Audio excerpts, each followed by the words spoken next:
Liked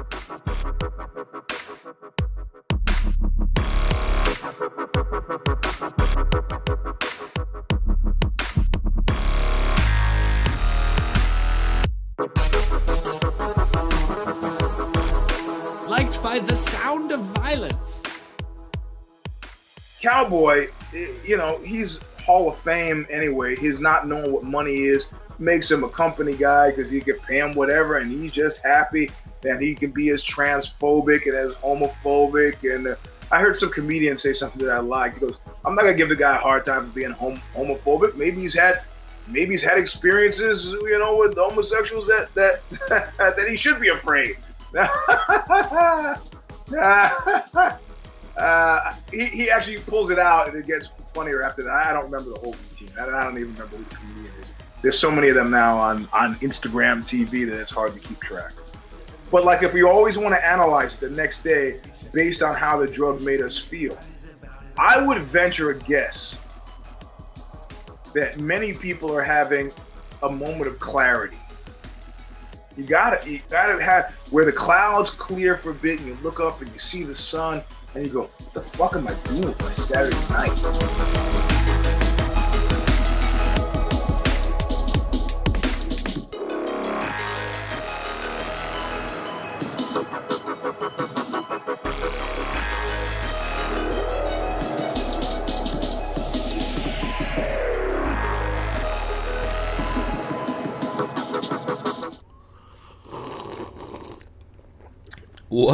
What up, everybody, and welcome back to yet another Sound of Violence podcast. We are an MMA podcast to let you know the MMA podcast you should catch, skip, and can't miss each week. I am Pulver, and I'm back yet again with my co-host, Chris Madaffer. What up, dude? I'm still asleep. Just woke up about maybe like 40 minutes ago, and it's cold as fuck in my house. I was wearing a beanie, but then I realized I look like an extra on an Eminem music video shoot. I'm like, yeah, I'll just go with the bad hair. That's true. You did look like an extra, or at least someone hanging out in the D on the regs. Yeah. So that it was better than the look I got going, thanks to the awesome fucking backlighting I have. Looks like I'm in a fucking, I don't know, a Cheech and Chong movie or a weird dream sequence in a David Lynch film. I'm not sure. So if you see Frank Booth anywhere behind me, give me a heads up. I don't want to get. I mean, I wish I could help you, but I can't see shit. Good point. Yeah. Yeah. So before we get started, fuck the free world 313. Just kidding. That's right, dude. So cold in the D, I've heard. Fucking dumbest joke. Does anybody even know that song? I bet nobody even knows that song. It's so cold in the D. It's fucking ridiculous. Anyway, we are not a podcast about Detroit, so why don't we get into format? Actually, why didn't Chris? Do you want to start us off with? Do you have any Papa Vodka presents? Doug Stanhope presents our sponsors, considering it's 8:41 a.m. on the West Coast. I'm drinking some top quality coffee for once. So I'm happy about that. Nice. What kind? I think it's this blend from like Lao. It's like from Trader Joe's. It's pretty fire. Nice. Trader Joe's has some pretty bomb-ass coffee. Yeah, it's good. That's what's up. I'm actually drinking some fucking Las Diosas from Just Coffee Co-op. I got Just Coffee stuff way over a decade ago, probably at this point. Back when Mark Maron was just shitting his pants in every goddamn ad read. That stuff's fine, but this stuff is really good. So like, is that how he would introduce the coffee brand? He's like, "Do you ever want to poop your pants?" Well, no, he literally would. It was every time. I just shit my pants. That's pretty funny. Yeah, fucking Mark Maron. Lock the gates! Fucking, there's some old school podcast references for you. I guess he still does a podcast, although I don't think anybody listened after fucking Obama. Yeah, I was gonna say Obama is the last time I heard anybody talk about that. I'm just saying, if you get an active sitting president, you kind of you can't do anything better than that. So, for sure. So you might as well wrap it up. No. I'm positive there's some lonely late 30s, early 40s women who knit a lot that still listen religiously. But yeah, I mean, maybe if he gets Trump on there, but that'd probably be it. Oh boy, that would never happen. Mark Maron would have a fucking meltdown. And Trump would just listen to one episode and be like, "I'm not doing that. No, thank you." Something like that. Yeah. I don't like his cats. Anyway. Why don't we go ahead and get into format, because this is not a coffee or Mark Maron podcast. It's an MMA podcast about MMA podcasts. So, Chris, why don't you start us off with the MMA podcast you recommend people catch this week? I'm pretty sure there's planes coming for me. So considering your favorite king is back. Oh, this is the only time I'm saying this once. Shouts out to your homie Jack. Yeah. That's hilarious last week. Severe MMA, I figured I had to listen to what the Irish have to say about everything. For sure. So Severe MMA, I think it was episode 243. Mm-hmm. Of course, with Sean Sheehan. Yep. So everyone's going to talk about this. Those quick shoulder charges when in the clinch showed the sharpness of McGregor and how ready he was. I mean, I think those more or less Cowboy had like a lazy shot. The first one was clever. The fact that Cowboy just kept walking into them 6 more times after that, not a great sign. Someone mentioned on Twitter it looked like Cowboy kind of froze, and I watched the fight again. I'm like, yeah, he kind of looks like he's like, holy fuck, like just like the fear. And Cowboy did admit, and people know it takes him like a round to kind of get the juices flowing. So maybe he did get stage fright. I mean, and I did hear from somebody, I forget which fighter said it this week on a podcast, but somebody had mentioned that they saw Cowboy in the back and he looked like he did not want to be there before the fight. So, also, one thing that was pretty interesting on this episode of Severe is Philip O'Connor subbed in for Graham, which I liked quite a bit. He also subbed in on Eurobash this week, if I remember right. Other little notes. McGregor wanted to beat Cerrone in his own game. That's why we saw a naked head kick. It's one of those head kicks where you just throw it without really properly setting it up.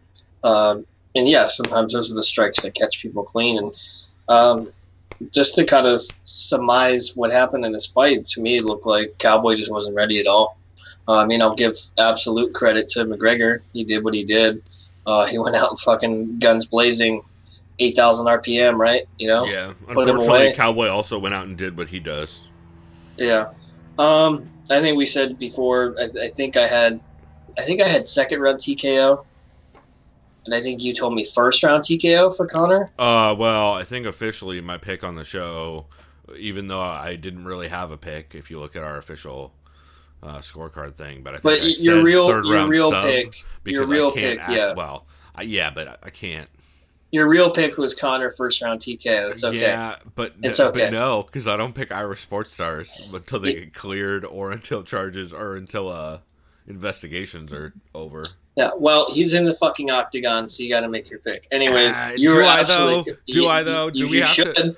I mean, you should. That's part of terrible behavior.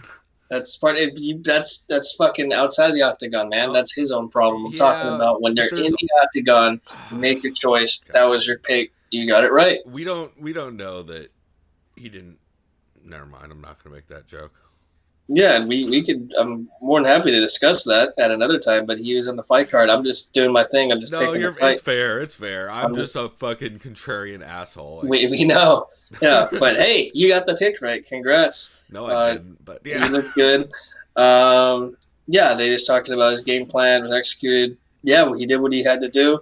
Of course, everyone on every single podcast that anyone listened to this week was like, okay, who the fuck is he fighting next? Oh my God. I have heard more people talk about who Connor should fight next.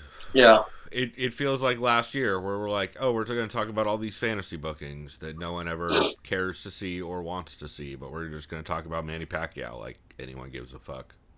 Yeah, reminds me, I just saw a video Stipe had tweeted out. He's with the Players Tribune, and he's walking around asking people. He had his belt with him. He's like, ask people, who should I fight next? Some people are like, who the fuck are you? You know, or he'll go like, Right. he was coming. He's like, do you watch UFC? So I was like, no. He's like, do you watch WWE? He's like, yeah. And he's like, just kidding, I'm not WWE. And the guy's like, fuck.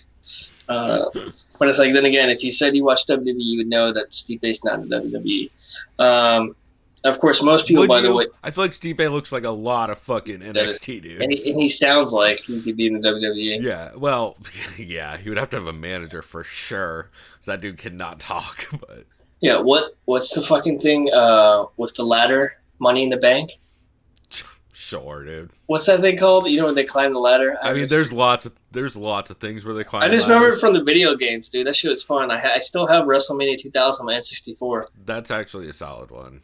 Dude, you might have to we might have to have people that might have to come over and fucking play some N64, man. Something like that. I'm down. I'll fuck some people up at Rainbow Road. Yeah, no, that'd be fun. And especially Quarterback Club 2000, dude. Dude, you love that game. I've never heard of that motherfucker. It's good and bad. Basically, you have a running back with like just good stiff arms. You win every game. You would like it or not. Anyways. We're not talking about N64, even though it is kind of fun. The potential opponents. And of course, my favorite, what if everyone kept talking about. I was like, perhaps imagine if Conor looked like he just did, and he was that aggressive against Khabib. It's like, well, this is the thing, and the reason why I didn't like that narrative and that sentiment was because Cowboy doesn't nearly have a grappling is not nearly the grappling or takedown threat that Khabib is. No one is in the entire roster, in my opinion, at least matching up against someone like Conor. Anyway, Sean said he'd love to see Justin Gaethje or Masvidal next. He said, or fuck it, have the fight Paul Felder in Ireland. And they said people still don't realize how good Conor is at his best. I think they do. A lot of it, too, is just matchup dependent. If he's against a grappler, okay, then it's going to be a fuckload different than he's against a kickboxer like Cerrone. That's just always how it's going to be. I saw some interesting tidbits, too, and I know we'll mention I did listen to Ariel's podcast, some of it, and we'll talk about it briefly, but people are saying he wants Gaethje, but at 170. And when I hear people say that, I imagine this camp thinking, well, if we bulk up like we did, because Conor kind of looked bigger than he has usually, right? If he keeps fighting him at 170, he's just meticulously getting rid of all of his lightweight threats. I feel like he's like, why fight him at 155 and have to cut weight when I could fight them at 170? Or I still have my speed. That's the way I'm thinking they're trying to approach it, especially with someone like Gaethje. I think that's part of it. I think who's also, hittable. I think also the UFC is doing that fallback thing they like to do with Conor, where if he loses at 70, they can go, well, he's getting more serious. He's cutting back down to 55 now, and he's going to make a run. So, in knowing someone like Ali, he'll probably do his due diligence. Try to assault someone. Well, I mean, there's always a distinct possibility for sure. But as far as him trying to get a fight for Gaethje, we'll see what they can do. That's the fight I want to see next. I want to see at 155, though. I do not want to see it at 170 because that doesn't do anything for Gaethje. If anything, do it at 165. They should stop being a bunch of cowards. But yeah, everybody should fight at the 165. Yeah. Well, again, that's probably never going to happen. I think women's atomweight will happen before 165. Yeah, which is crazy. Yeah. Anyways, that's what I got for that. Severe MMA, solid as always. Yeah, I really liked it this week for sure. Yeah. Let's see. So I actually have 2 catches this week. I'll start with the first one. Oh man, did you see the A-Side live chat this week? No, because I listened to Jose Young's on a different podcast, I think. Oh, interesting. I think, unless I'm tripping. Yeah, so I listened to A-Side live chat UFC 246 Fallout this week, which had Brian Kelleher a guest. And oh man, was it pretty wild. They talk a lot about how Jose Youngs gave Brian Kelleher so they're all part of the fucking Team Crystal, and they're all big upping Crystals ever since Jared Cannonier. Oh, yeah. Them and Pizzi and a couple of the other guys. And so Brian Kelleher has been all about Team Crystal, and so he had Jose Youngs get him a crystal necklace.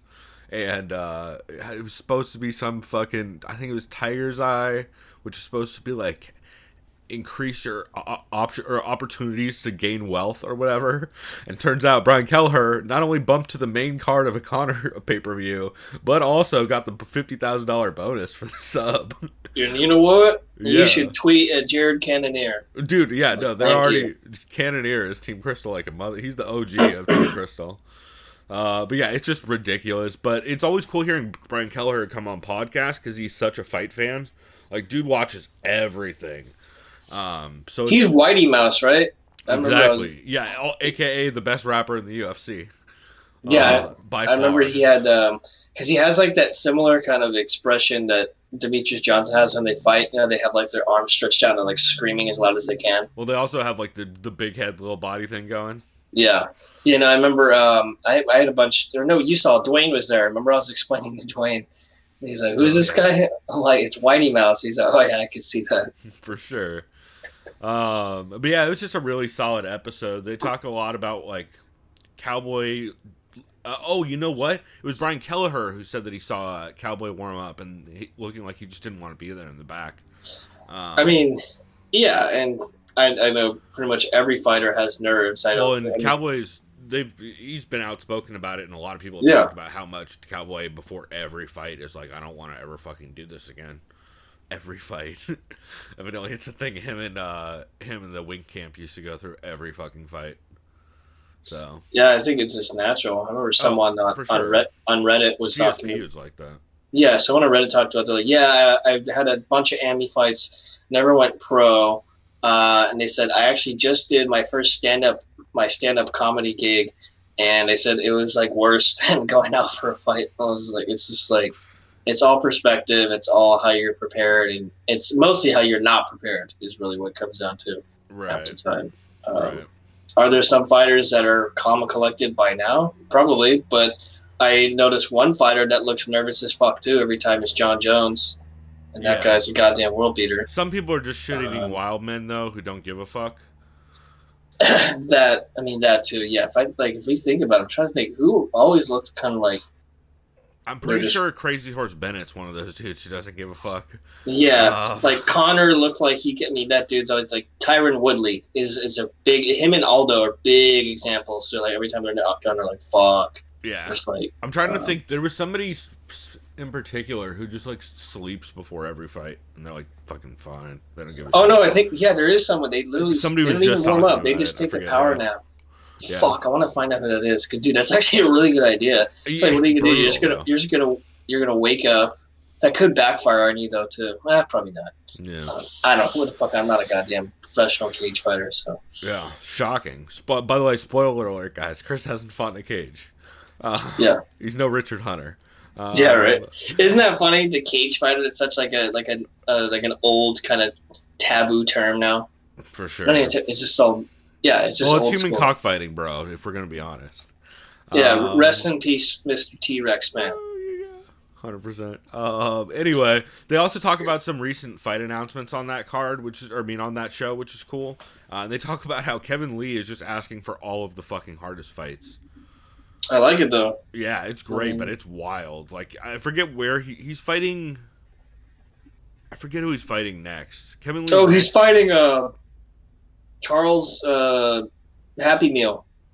Oh, he's fighting Oliveira? Yeah. He's fighting Oliveira, I think, in Brazil. Am I right? Yeah. And then he took that fight because they told him if he wins, he can get Islam Makhachev in Russia. And he's like, "Fuck yeah, I'll take that fight." Then. I love that. That's the most insane couple fights back to back to ask for. Nobody wants that shit. So this is what I hope for, because I love the new. I love Kevin Lee now that his potential is fucking sky high, at least at TriStar. For sure. It's like, yes, when it comes to picking the fights, I will do my best to just be objective and choose who I think is good. But one of my favorite narratives would be, let's see Kevin Lee beat Charles Do Bronx, and then just imagine he goes to fucking Russia and just beats Islam, and then that's his perfect, just, all right, Khabib, I beat your boy, you know. I mean, that's a heck of a run. Yeah. For sure get dude's attention, so. Yeah. pretty wild. But yeah, just a really good episode of A-Side Live Chat, and I always like Brian Kelleher on stuff just because dude is clearly such a like hardcore fight fan and watches everything. It's always refreshing to hear fighters come on and like be very knowledgeable about who just recently fought, who's fighting next, that kind of stuff, because a lot of fighters don't watch fights. So yeah, Cowboy doesn't. Yeah, so cool, man. Do you have any other MMA podcasts you recommend people catch this week? Yeah, I'll mention. I guess I'll mention some of the Ariel interviews I listened to. I think I only had notes on the Jorge Masvidal one because I also listened to Coach John Kavanaugh. His was just kind of more. I'll say his was more just kind of regurgitating Connor's game plan, how he looked out there, yada yada yada, and then best ever. How many times did he say best ever? Because he kept yelling that at press row over and over again. Yeah, I like that they want Gaethje because that's the fight I want to see next. I know a lot of people want to see Masvidal next. I'd rather see Masvidal and Masvidal's calling him Husman now, Kamaru Husman, or no, he's calling him Marty Husman, I think is the new name. Or I think he kept calling him the Owl too. Yeah, he's the Owl. Yes, I think that's a good one. It's ridiculous. Yeah, I just want to see Jorge versus the Owl. That's what I want to see as far as that. Just give him his title shot. See how that works out for him. And yeah, I want to see Conor versus Gaethje. Yeah, and of course, just like Masvidal says, he's like he wants Marty next, but he won't say. I mean, no one's going to say no to Conor. No one wants to not have a red panty night. So. Jesus, that phrase. I know. Right? Is it really a red panty night when Cowboys disclose pay is $200,000? Is that really a red panty night? No, because I don't even know. Even with sponsors, he's probably barely pushing 500. I've heard some people say as high as $2 million. I think that's crazy talk. John Nash talked a bit about it, and he had some like more reasonable numbers on. I believe it was Care Don't Care this week. So I would say go check that out if you guys want probably a better read on what Cowboy and Conor both made. But they both made weird amounts of money, and neither one was high enough. So. Yeah, thanks, Dana. Yeah. Do you have any more notes on the Ariel stuff? Imagine listening to some of the other guests. I actually didn't catch any Ariel show this week. It was it's always hard after big pay-per-views, especially after Conor fights, to listen to Ariel's show, because he's just going to have everyone on and ask them what they thought of Conor's shoulder strikes. Yeah, I know. Get it, bro. Roxy was on there, and they just asked about Barbara's knee injury. Barbara was on too, right? I thought I saw her on the lineup. Maybe not. I can't remember. The way I listened to the show, I didn't listen to its entirety. I was like on the YouTube channel. I was just kind of seeing all the faces, and I just kind of look in real quick and listen to maybe like 10, 20 minutes of it. Oh, yeah, Roxy, I think she said she wasn't aware of the knee injury. And even if she knew about it, I think she said she wouldn't have been able to like gone through it like this. I think she said she was aware, and that she actually intentionally didn't go for it. Oh, that's what it was. Yes. Yeah. Because I remember when we were, I don't think, were you already at my house when she was fighting or not yet? No, I actually didn't catch that one. Oh, you got there right when the main card started, but yeah, I remember like. I tried to avoid I had a fucking sadness hedge on that one, and that's the fight I chose to make the drive after. I remember everyone watching me like, dude, kick her knee, inside leg kick. I think I screamed out, like, turn that shit into jello. I mean, that's a little extreme, but, my cousin's fighting. I don't want her to lose. So My cousin. So, and in hindsight, too, it's like, damn, I should have put 100 that I don't have. Yeah. I actually thought about betting that fight, but I was like, the last thing I need is to make more dumb MMA bets. Yeah. Because I would have probably added it in a parlay to something fucking stupid. So, yeah. Ariel's show sounds decent this week. I might actually go back and listen to that. It's always hit or miss for me on his show when I see, like, especially a lineup after a big pay-per-view. It's always... Yeah, it's guest dependent. I already know who's going to be on most of the time, and I already know what they're going to say. So, plus it's not like everybody isn't going to write an article about it. So, yeah, it's like, let me guess, someone probably wrote our shoulder strikes and a clinch going to be the new thing going forward. I'm sure I'm sure Kevin Iole has 400 of those articles lined up, but he's the Yahoo guy, right? Yeah, the oldest, whitest man. Yeah. Who just basically does fucking hit pieces for the UFC over and over again. It just makes me think. I didn't even realize Yahoo still exists. Exactly. Like when I'm playing fantasy football, and someone's like, "Oh, you play fantasy too, right?" And I'm like, "Yeah." And I'm like, "Oh, are you on Yahoo?" I'm like, "Wait, what?" Yeah, that's a thing. It's the only time people even use the word Yahoo is in regards to fantasy football. I'm pretty sure. Yes, I think that's it. It's just Yahoo Fantasy. Pretty much. Yeah. So let's see. The other MMA podcast I had for a catch this week is MMA Roasted, January 22nd, 2020. Did you catch this one? I did not. Oh boy, is it a thing. It's Mayhem Miller and Hinato Larange hanging out in studio. Okay. And it's pretty wild. They talk a bit about how boxing takes KOs way more seriously than MMA. And it was interesting to hear Mayhem Miller talk about that and how, like, they should probably in MMA take KOs more seriously and have people take more time off. But gotta keep that money coming, so. Let's see. They recap 246 and Cowboy just not really showing up. They talk about Macy Barber's weird post-fight speech. And Mayhem Miller's like, you gotta be real careful when grabbing the mic after someone else's win. Of course, in reference to the Strikeforce brawl with the Diaz brothers that took place. Yeah, so that's the thing. I actually didn't hear Barber talk. I think I went up to get a beer because I was so fucking pumped. But I remember someone on Reddit, they're like, oh yeah, of course they fucking hand the loser the mic immediately. They did give her the mic, which is weird, but whatever. Also, shouts to Seamus. That's not me secretly drinking water. Like a fucking the thirstiest dog on the planet. It was weird, but it was hilarious hearing Mayhem Miller talk about the Strikeforce brawl. They're like, well, dude, to be fair, when you took the mic after someone else's win, you weren't even in the fight. He's like, yeah, well. Also, Tatiana Suarez calls in to talk about her neck injury and recovering from that. Also, evidently, Hanach was on Sesame Street as a kid, and they play clips of that, which is fucking hilarious. That's so funny. They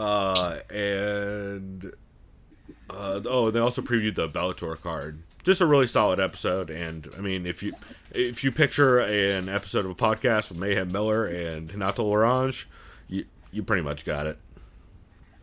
Yeah, that sounds funny. Yeah, it was really good. Actually, also, you know how Oko Hanach posts certain pictures on his Instagram feed? Mm-hmm. I'm talking about asses. Well, it was attractive women, sure. Right? Oh, yeah. Okay. One of them, he posted, and I commented, I wonder if he'll actually notice this, and he ended up liking it. I'm like, cool, I guess. Nice. Yeah. Sweet story, bro. Yeah. It's like I feel so validated. I know, right? Uncle Hanach. To be fair, that is pretty sweet. Like, all right. So, do you have any MMA podcasts you recommend people skip this week? Skip. Oh my God! Besides everything involving Stephen A. Smith or Skip or Shannon, because good God, did they all say some stupid shit this week? That's why. No, that is the skip. Yeah, because I'll say it time and time again. I like Shannon Sharp, but MMA, no. Yeah, can't do it. That was a skip. Anything from ESPN's First Take with Stephen A. Smith and Max Kellerman. Even Max Kellerman, who's a decent boxing analyst, don't ever talk MMA. Just don't do it. Yeah, it's never a good look. Yeah, like, dude, you're good at like breaking down boxing. You get that, but it's come on. Yeah, two different things. 100%. You can't. In boxing, there's a whole different realm of like footwork and everything and timing and all that shit, right? But you can't sumo a guy in boxing. That's very true. Yeah. And you can't fight people who are 200 pounds when you're a welterweight. Yeah, and you can't hug them too. That's true. There's no hugging in boxing. But then again, I did see a lot of hugging in some of Mayweather's fights. I was going to say, there's lots of hugging in boxing, depending on who you're talking about. Yeah. Cool. So my skip for this week is only like a half skip because the first half of Phone Booth Fighting Connor Cowboy recap is really good. Frank actually does a really, really good breakdown of like a step-by-step breakdown of Connor's win. They also address the pending sexual assault investigations and how it'll be interesting to see because that can just go wrong out of nowhere. Like that's one of those things that no one will know if it's a problem until it's a problem. So that's something interesting. That it's cool to hear them kind of talk openly about it. And then they talk about whether they should the right move is to match Conor up with Khabib for the short money or Jorge for the long money because he's gonna get smashed by Khabib. But if you have him fight Jorge, he has a much better shot at getting a win, and then you can make another fight with Conor rather than just going for the easy big payday. Yeah, I agree. That makes a lot of sense to me. Yeah, and I think that's And like I said, Frank's breakdown of Connor's win is really, really good. Unfortunately, it's a skip for me because they spend like the last. Oh, and Frank also talks a lot of shit about Stephen A. Smith's comments, and like they play clips of it, and he rebuttals them, which is hilarious because him just shitting all over Stephen A. Smith.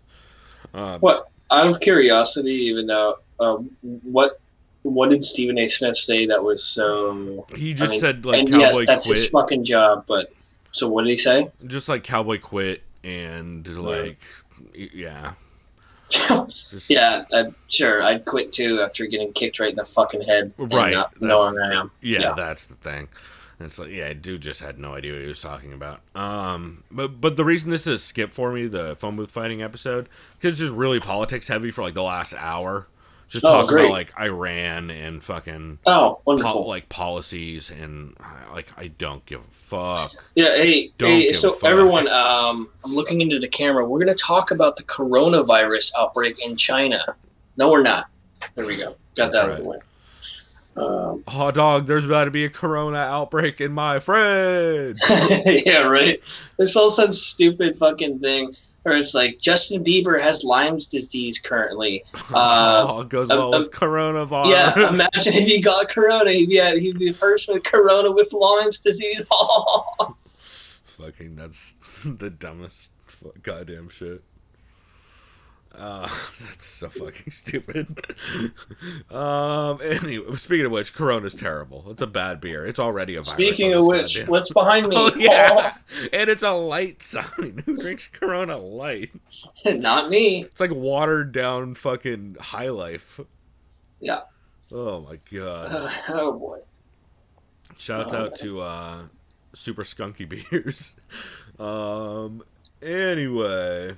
Shouts out to collecting beer signs, right? Yeah. I don't even necessarily collect beers. It's some extra sign my brother had, and I'm like, I like that sign. I don't necessarily like it. I just like the sign. It's cool.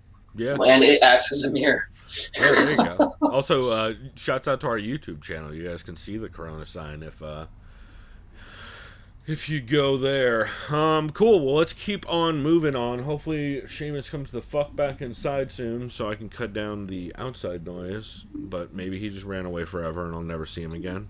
See, the one I'm lucky that Dozer here does not snore. So. Oh, well, see, Seamus not only snores, he kicks the shit out of the door until I let him outside.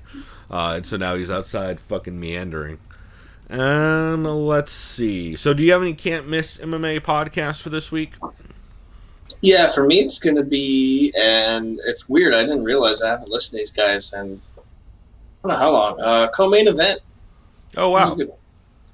Yeah, I haven't listened to these guys in the longest time. I don't know why. Yeah, their show's real good. Spoiler alert. Yeah, so first thing they say, you clearly don't watch many fights if you think this fight was fixed. Right. You are a casual. Chad and Ben are not convinced Conor looks any different against Khabib, even with the new approach. I agree. But then again, that's to be determined if they ever fight again. Who knows? I think they fight again at some point. Yeah. Well, I mean, like it says, it depends. Like if as long Khabib, as people stay out of jail. If Khabib absolutely like smashes and ragdolls Tony and says gets one before he retires, and okay, yeah, then it's not gonna happen. But yeah, I think there's a lot of hypotheticals. What fight should be next for Cowboy? They said they like a rematch with Pettis or Lawler. Yeah, I mean, I'm not against that. Yeah. Dana wants I Connor. think time off should be up next for Cowboy. Yeah. Dana wants Connor Habib too. That's very obvious. I think they said most fans. I think at this point want to see Connor versus Jorge.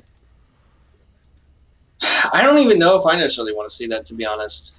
I don't know why. I want to see the Gaethje fight, but that's what I want to see. I'm fine included. with the Jorge fight. Yeah. I get it. I think it'd be a fun fight. I think now I'd take Jorge.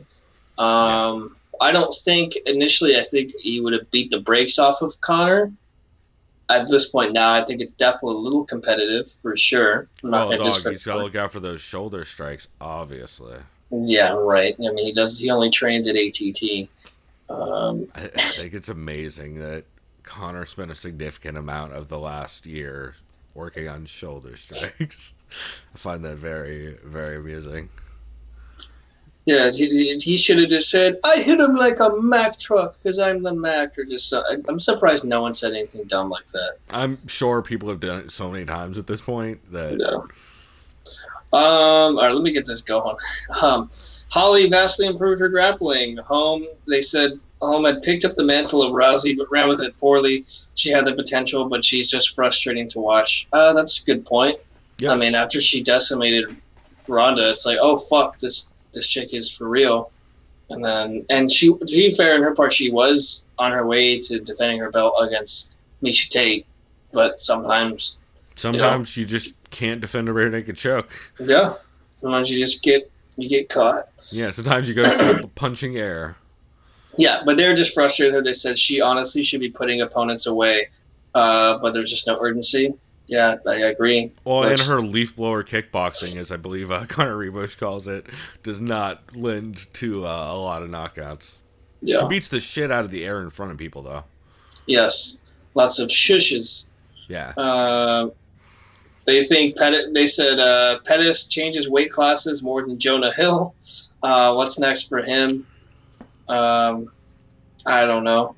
And by the way, impressive showing by Carlos Diego Ferreira. Well done. That shit went exactly like I thought it was going to.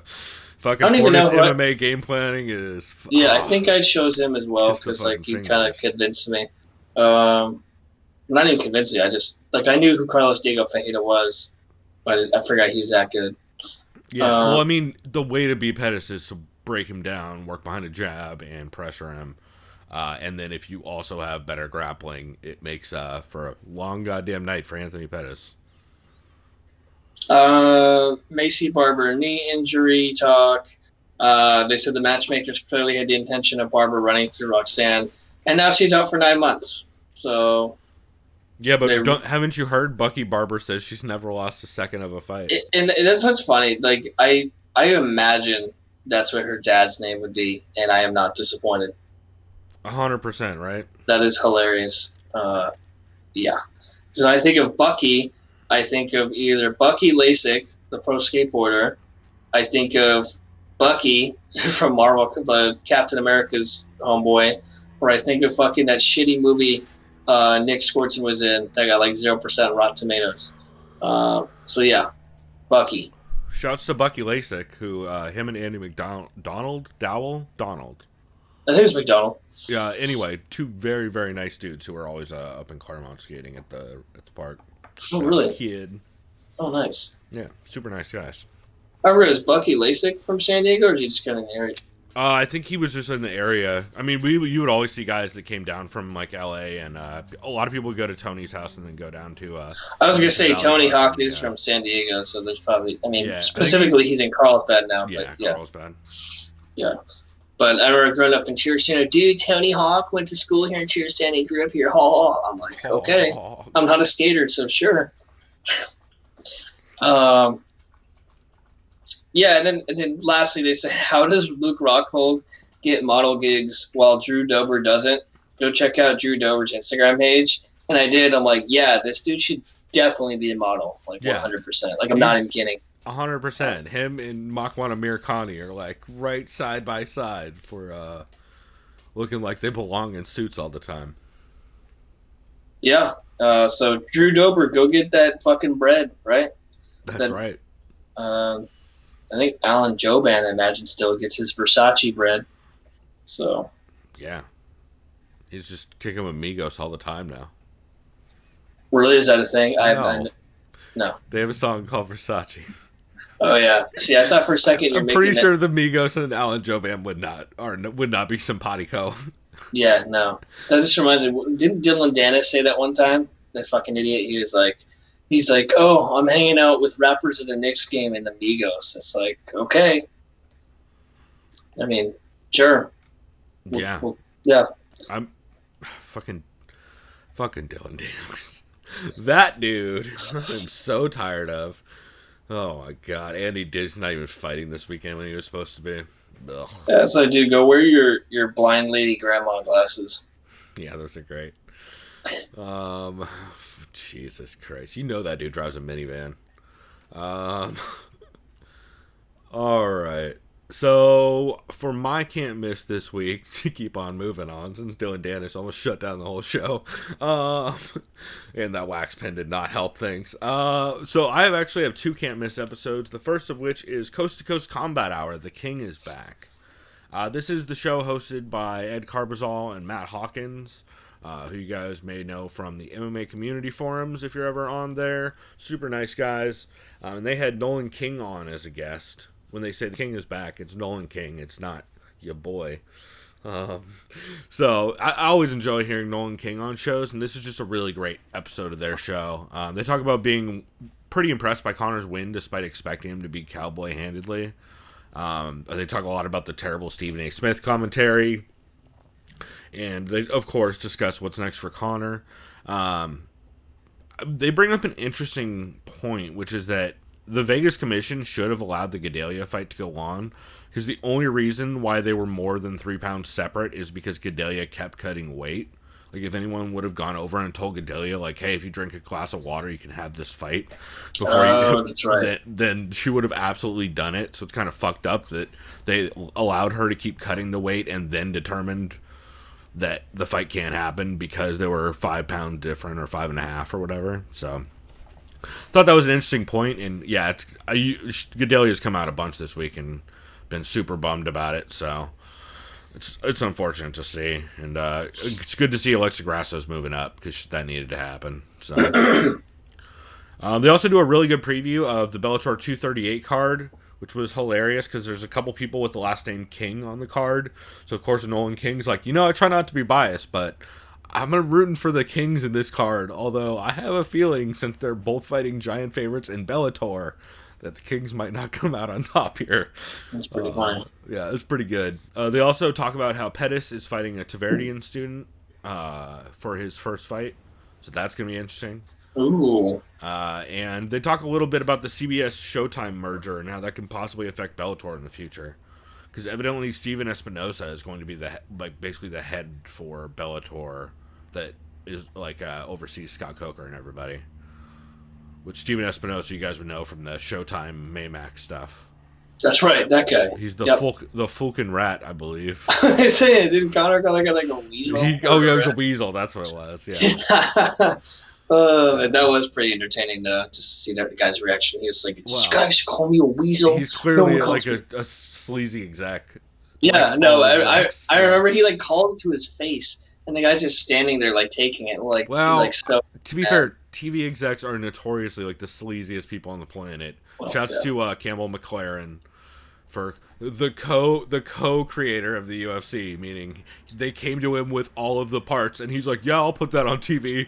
But by the way, that means I created it. Keep talking, because it just reminded me of a fucking 90s movie. I think it's... Oh, God damn it. Is this the movie I'm thinking of? Hold on. This movie's so fucking bad. I have no idea where this is going. But it has to do with TV execs. And there's this... Yep, God damn it. It was... maybe not... Was it TV exec? Oh, God, no, I'm thinking of the wrong movie. For some reason, I was thinking of fucking chairman of the board with Carrot Top. That's hilarious, but wow. I forgot that was even a thing. Yeah, goddamn. Oh, Why did I boy. just bring that back up into my head? That movie. Chairman of the board. That movie, that was like the first movie I think I saw as a kid, and like when you're a kid, you can actually identify what's terrible and what's not. And I'm like, as a kid, this movie's fucking terrible. Yeah. This is absolute. This is not good. Carrot Top surfing, and no. Wait, so you're saying a Carrot Top movie where he surfs is not good? Also, that was pre-steroids, Carrot Top, right? Before Yes. he got on the, before he found a Now doctor. let me look at that again because I want to laugh. Before he met up with George Zaharian. There's a sweet WWE reference for y'all. Can you tell I've listened to the Laps Fan podcast? Anyway, while you do that, I'm gonna get to my other can't miss episode for this week, which is Heavy Hands, episode 300. Man, it's really good. Heavy Hands is a really goddamn good show. They had a guest on from the fight site. It's the Vaping Scooter Gang's own Saram Muralidaran. I apologize for butchering that. I don't know. Connor butchered it so bad that now I'm having double panic attacks about it. So, but it was a really good episode. They talk about how the main card of 246 was pretty predictable. They compare Cowboy's second fight with Benson to his fight with Connor, and just that like he just completely didn't show up and got steamrolled. They talk about how awful Holm versus Pennington 2 was. And they did bring up, and this is something I heard a couple people mention, which is that Carlos Diego Ferreira, or CDF as Saram kept calling him, which I really like. CDF kept denying Pettis the open stance and just following Diaz's game plan of coming in with that like light front foot tie stance almost to shut down any low kick opportunities for Pettis while he's backing up, since that's Pettis' basically entire adjustment within the last couple of fights is, well, I'm going to get backed up against the cage, so I'm just going to chop at your calf while you do it. And so evidently Diaz and Carlos Diego Ferreira completely were able to shut that down by just constantly picking up the front leg. Also, you guys heard on the intro, Phil McKenzie actually, you heard something else on the intro. In the break that's coming up, you're going to hear Phil McKenzie with one of my favorite descriptions of unathletic fighters and their relation to being slam KO'd, which I never put together before. But yeah, generally it's pretty unathletic fighters who get slam KO'd, which is interesting. I guess it makes sense because their reaction time isn't as good, you would figure, and they probably just don't have giant fucking thick necks, which seems to help a lot of dudes. Shouts to Yoel Romero's entire career. Yeah. Yeah, but just a really interesting episode. They also talk about JDS versus Blades and Chiesa being a willing but ineffective striker, which I thought was another interesting tag on that. So, really good. I really enjoyed it quite a bit. So, definitely recommend Heavy Hands 300 with Saram as a guest. Nice. Let's see. Did you listen to any new shows this week? I did not. So I'll go here real briefly. I listened to the Kyle Steele Show, episode 1, which is a new show on the Loudmouth MMA network, hosted by Kyle Steele. It's pretty freeform show, it seems like. He says he might do some eps with guests. He might do some solo. This one was solo. He also sounds slightly like Paul F. Tompkins, which I really appreciate. It's weird hearing a guy that sounds just kind of like just enough like Paul F. Tompkins, but he's also talking about just like straight MMA stuff, which is weird.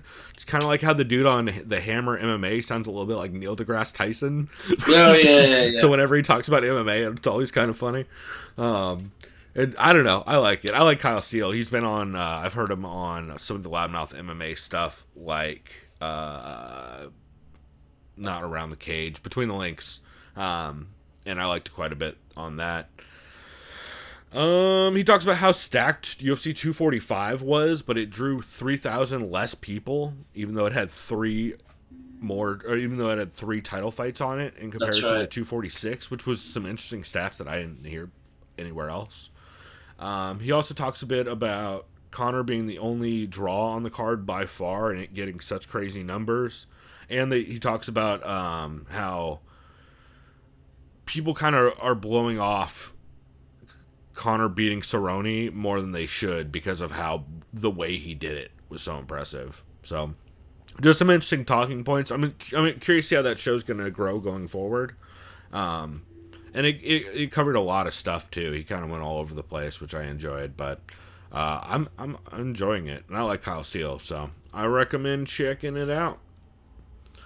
And then next week, I think I'm going to catch Fixed Fights podcast, which, if I remember right, because this is one I meant to get to this week, but I didn't have time. But this is Benjamin Abrigo, who you guys may know from Twitter, along with Kurt Chase Patrick, who are bringing back their show that they did a while back, I believe. So I'm excited to give that one a listen. Let's see. Do you have any podcasts you wanted to shout out as an honorable mention? I believe so. Eurobash 246 with P.T. Carroll and those guys. And, I think Jose Youngs is on this one. And that's where I heard him. Yeah, he might have been. I know Philip O'Connor definitely was, because they were walking up and down the strip. Yeah, I think a lot of it was P.T. What the fuck did Jose... He said something and P.T. was making fun of him for it. God damn it. This is one of those where I was driving, which is always a shame because I can't really... I remember they said, though, it's just same thing we heard from Severe MMA. Impressive performance from Connor. What does it mean for Ireland in the MMA landscape?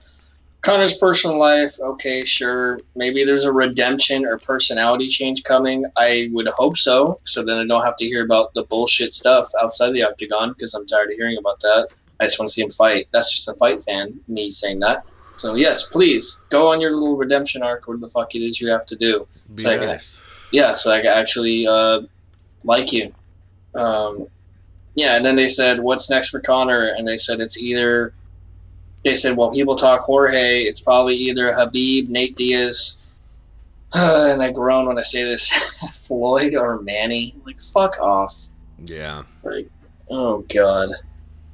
Like, no. Yeah, Just I heard stop. Philip O'Connor mention that on both the Or it's like, and on or you know what? It's like, Please have him fight Manny because the trash talk would be... what are we doing? I know. Now you sound like Brendan Schaub. What are we doing here, B? Oh, my God. No, that'd be actually absolute terrible. Yeah. This would just be a dog shit fight. There'd be no trash talk. Manny would just be like this. I'm excited to fight. Yeah. And that's it. And he'd just be Jesus. like this. Yes, thank you, Jesus. Gay people are terrible. No, sorry, Manny, that's off. No, you can't say that. Yeah, no, Manny, we're not in the Philippines right now. You can't. Yeah.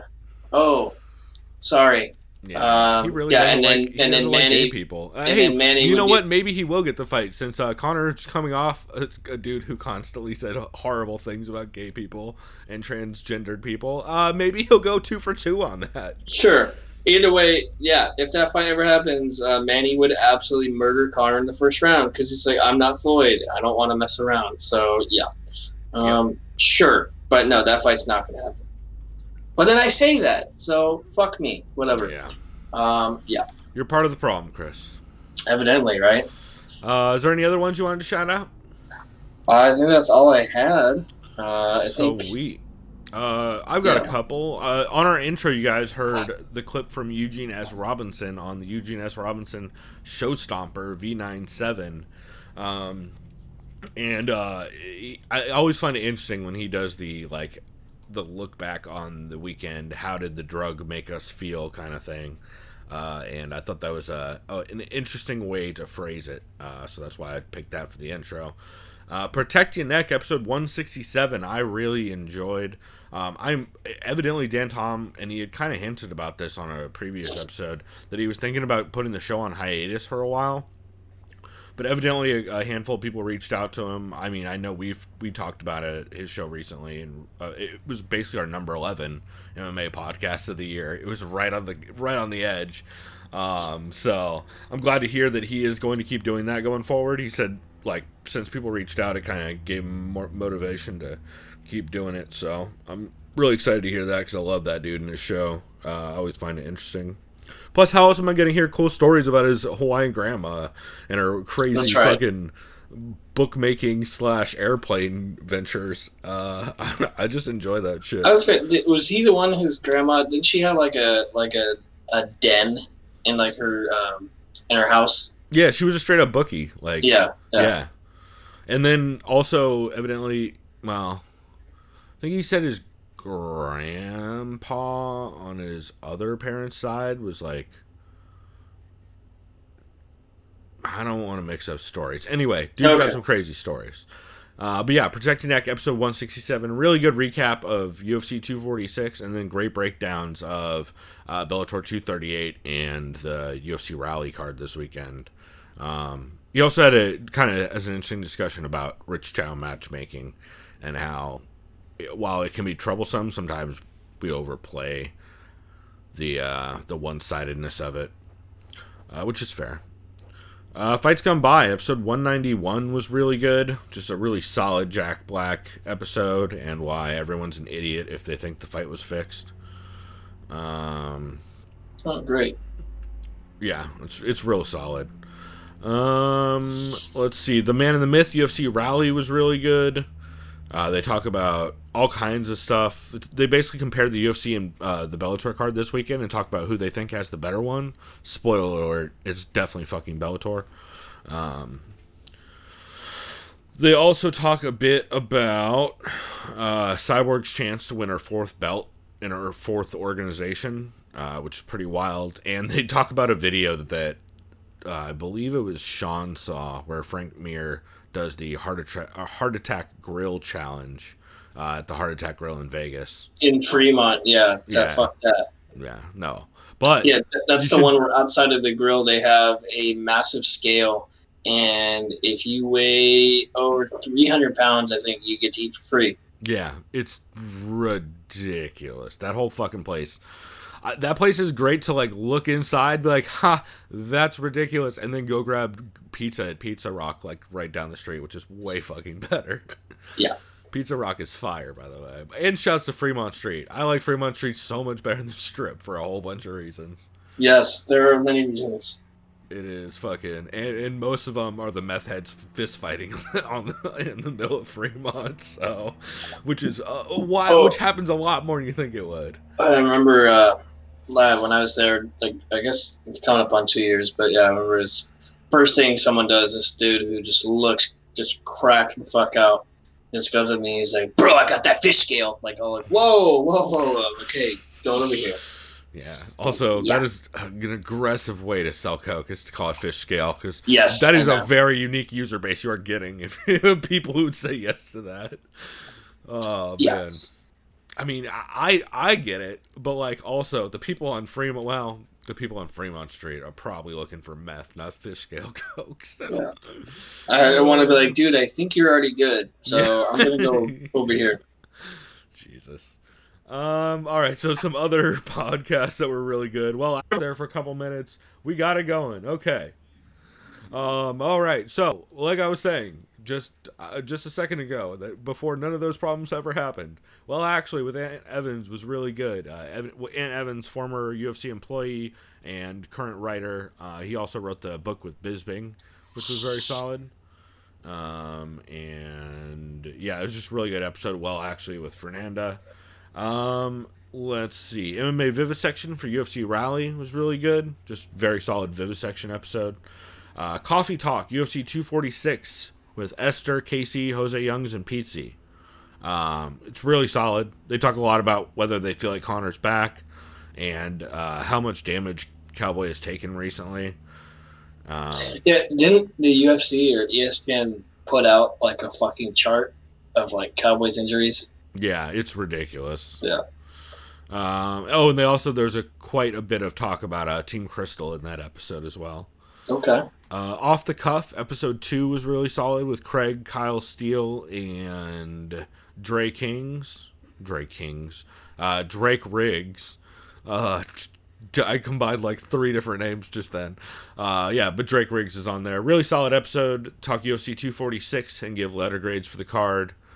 They also talk a bit about the Robbie Fox reaction, which, Jesus, that dude. The Barstool kid? Yeah. Yeah. That fucking... That's a dude Joey Diaz would definitely call him Momo. I'll say that I like the kid, but just not when he's talking MMA. Yeah, he's very versed in pop culture. Sure, yeah. But his takes on everything else is much better. Yeah, just don't talk MMA. Yeah. Yeah, it's like, we get it, dude. You love Conor McGregor. Yeah, and for some reason Dana White loves it. I guess because of their mutual love for Conor, but Dana fucking he's loves like, that bro, kid. he's like, I don't give a fuck about all your nerdy shit you like, but you like Conor. So go ask him some questions. Yeah, exactly. Let's see. Beatdown After the Bell for UFC 246 was really solid with Micah Miller and Ant Walker. Anakin Florian, episode 233, was good because Ray Longo came on and basically were just kind of tried to reel in Anik and Kenny because they were talking all kinds of misty shit about just like, oh, Conor should fight fucking Masvidal, and Conor looked incredible, and he's best he's ever looked, and no one's even close to Conor, and people aren't giving Conor enough credit. And Ray Longo comes on, he's like, yeah, okay, but like also, why the fuck was he fighting Cowboy in the first place? Like, what are we doing?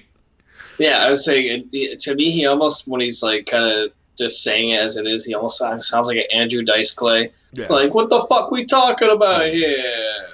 Little Miss Conor sat on a mono. Yeah. Oh. Yeah. I fucked them. Oh. Jesus.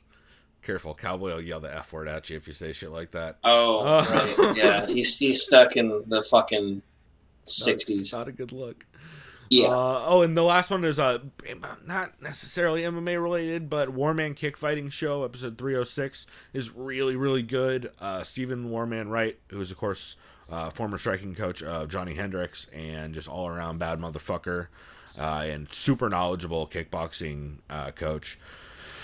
He's been doing a countdown thing where essentially he's doing a list of the most like must-see / must-know things about kickboxing.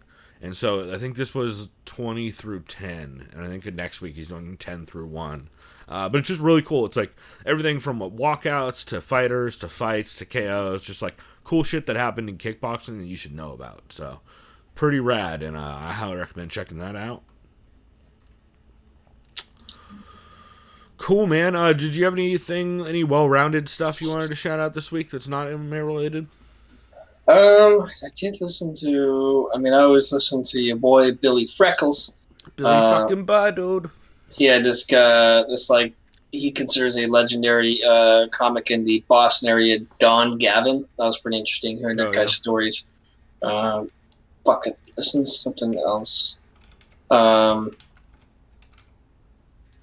had listened to last week regular JRE with Robert Downey Jr., which is, if you're a movie person... you said you really liked that, right? Yeah, if you're a movie person like me, or you like anything that Robert Downey Jr. has done, especially outside of the Marvel Cinematic Universe... Oh, like heroin or coke?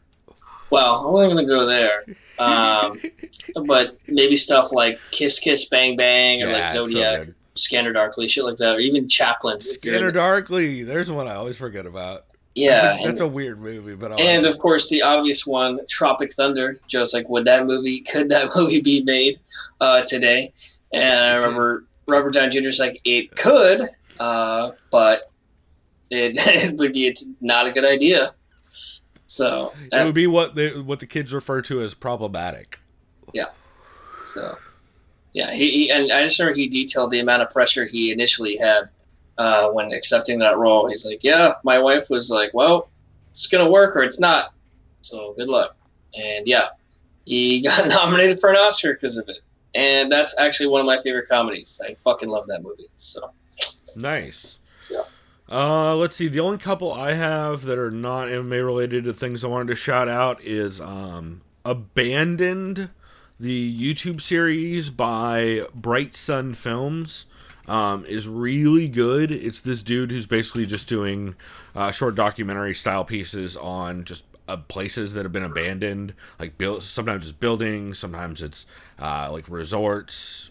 So does he like go there and see sometimes a lot of it's Google Maps. It depends, because he's, I think, in Canada, but he's gone to a lot of the places, especially like everywhere, like on the East Coast. And I would just. Yeah, like I would bring like a crew of people just in case there's like squatters. Or they do. Turned into like a fucking trap house. They've gone to some. He's actually done some like exploration stuff in like insane, like multi-million-dollar schools in Detroit that are just empty and shut down. Yeah, Like, that's a fucking shame. some of the most elaborate fucking auditoriums and stuff you'll ever see. It's haunting. I might have to check that out. That sounds interesting. It's really cool, but so he does, like, sometimes he'll go to places and do like a walkthrough where basically they just find an open door and walk through a place. And it's some of that stuff's fascinating. But also he'll do series on just like places or like old rides that have been abandoned, stuff like that. So just really interesting. And he's currently working on a documentary about the infamous New Orleans theme park, the Six Flags, just outside of New Orleans, that basically was shut down right around Katrina. And it's a crazy story, and so he's working on a documentary for that. So keep an eye out for that, but definitely go look at his YouTube series, Abandoned. The earlier episodes are real cringy because he's about 17 when he starts doing them, and they are Jesus. just fucking. And he was like a streamer before that, so it's like it's real fucking shoutcasty at the beginning, but he turns into like a real solid like Ken Burnsy style documentary series towards the end. So especially the more recent ones, I would definitely recommend. They're very cool and very haunting. So that's really dope. And then the other thing I wanted to shout out was 4 Brewers, because I am actually in a couple hours here headed up to Anaheim because I'm taking girlfriend Karen to Knott's Berry Farm tomorrow. That's I'm pretty right. excited about, but I'm almost more excited because we're going to Anaheim, or well, Buena Park. But this is a great brewing podcast, and yeah, I would say check them out because it's good shit. Nice. But yeah, I'm excited to go to Brewery Tarot. Oh my god, so many sours. There you go. Cool, man. Well, we will go ahead and wrap this segment here, and we will be back in just a minute to most unathletic, successful MMA fighter like ever. More so than Jake Shields? Yeah, she's more unathletic than Jake Shields for sure. Yeah, you're probably right. Like, you just saw her coming to the cage and, like, you know, taking off the glasses and squinting, and like, you're just like, man. I mean, and she's getting slam KO'd